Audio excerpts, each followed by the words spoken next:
भाषा कौशल में 4 तरह के कौशल पाए जाते हैं, जिसमें होता है श्रवण कौशल, वाचन कौशल, पठन कौशल और लेखन कौशल। अभी हम श्रवण कौशल के बारे में जानेंगे। श्रवण कौशल मतलब लिसनिंग स्किल, सुनने का स्किल। किसी की बात को सुनना, किसी के वाचन को सुनना और सुनकर अर्थ और भाव को समझने की जो क्रिया होती है उसे हम श्रवण कौशल कहते हैं। श्रवण कौशल के उद्देश्य हैं कि दूसरे की बात को ध्यानपूर्वक सुनना। दूसरी बात है दूसरे के द्वारा किए गए उच्चारण को सुनकर शुद्ध उच्चारण का अनुकरण करना या प्रैक्टिस करना।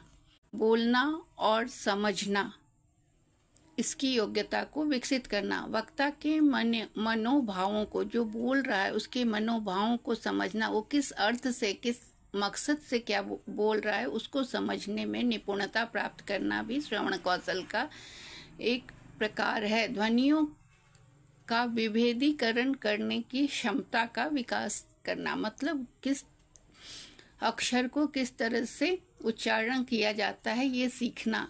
छात्रों के शब्द भंडार में वृद्धि करना। समाज, व्यवहार, जीवन संबंधित महत्वपूर्ण जानकारी प्रदान करना भी श्रवण कौशल के अंतर्गत आता है। श्रवण कौशल की कुछ विधियां हैं। पहला है सस्वर पाठ, जिसमें कि हम सस्वर पाठ करके पाठ करने को या किसी चीज को स्वर के साथ पढ़ने को सीखते हैं। प्रश्नोत्तर विधि, जिसमें प्रश्न और उत्तर के द्वारा हम अपने श्रवण कौशल को विकसित करते हैं। वाद विवाद विधि, वाद विवाद विधि में भी हम दूसरे की बात को सुनते हैं फिर अपनी बात को कहते हैं, इससे हमारा श्रवण कौशल बढ़ता है। भाषण विधि, भाषण विधि में भाषण सुनना और देना दोनों आता है। नाटक मंचन में भी श्रवण कौशल विकसित होता है।